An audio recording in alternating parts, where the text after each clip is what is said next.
mba ho avaozina kosa ianareo amin'ny fanahin'ny sainareo ary mba ho tafianareo ny toetra vaovao izay ny foronina araka an'Andriamanitra amin'ny fahetsiana sy ny fahamasinana momba ny fahamarinana. Efesiana 4:13-20. Mamonjy antsika isan'andro ny tompontsika ary Andriamanitra ilay iray be fitiavana dia nanao ny fomba rehetra azo atao sy takatry ny fisainantsika mba hatakarantsika fa mamonjy antsika izy. Zao ny ambaran'ny tenin'Andriamanitra Efesiana 4:17-20 efa nivakiantsika tery am-piandohana manao hoe mba ho avaozina kosa ianareo amin'ny fanahin'ny sainareo ary mba ho tafianareo ny toetra vaovao izay noforonina araka an'Andriamanitra amin'ny fahitsiana sy ny fahamarinana momba ny fahamarinana. Tamin'ny fahatokiana no nandavan'i Kristy ny zavatra ratsy indrindra ary tsy mbola misy olona tahaka an'i Kristy miteny mafy sy nanohitra ny faharatsiana eto amin'izao tontolo izao. Inona moa ny antony? Tian'i Kristy ho apetraka eto ambonin'ny tany ny fanahy ny fahamarinana sy ny fahamarinana ary dia nanao ny fomba rehetra mba hanehoana ampanjakana ny fahamarinana Jesosy Kristy. Itsika olona mpanota very raha ny tena marina tsy misy ilana azy kanefa noho i Kristy dia afaka avonjena isika. Sarobidy eo anatrehan'Andriamanitra isika.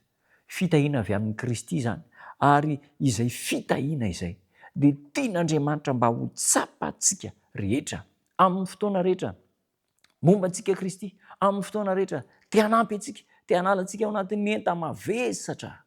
Jereo nge izay ambaran'ny tenin'Andriamanitra ao Matteo 1:7-20 hoe hainao tsy hianjery andalan'ny teny izay efa miparitaka eo amin'ny sehatry ny kristianina maro isan-karazany. Mankanesa ty amiko ianareo izay miasa fatratra sy mavesatra entana fa izaho hanome anareo fitsarana. Eto amin'ity tany ity ninona enta-mavesatra, olana, fisedrana, problema, fitsapana, mangidy indrindra izay miatra amintsika dia tsy manosy-botany antsika Kristy. Mankanesa ty amiko fa omeko anareo ny fitsara. Mahaivaniko ny entanareo, mora ny ziokako, maivana ny entako, mianara amiko i Jesosy fa malemy fanahy sady tsy miavona am-po. Mbola manamafy izany. Ny ambaran'ny tenin'Andriamanitra ao amin'ny Romanina 5:1-5. Andeha nge jerentsika ny voasoratra Romanina 5:1-5 zao ny ambaran'ny tenin'Andriamanitra manao hoe fa fony tsy mbola nanan-kery isika dia maty Kristy tamin'ny fotoan'andro hamonjy ny ratsy fanahy. Mbola malemy tsy nanan-kery isika dia maty hamonjy antsika Kristy. Misy fanantenana ho an'ny lavo, ho an'ny fanahy reraka, ho an'ny olona rehetra sahirana ao amin'i Jesosy Kristy. Ianao zany, izao zany no ataontsika dia hanantona an'i Kristy.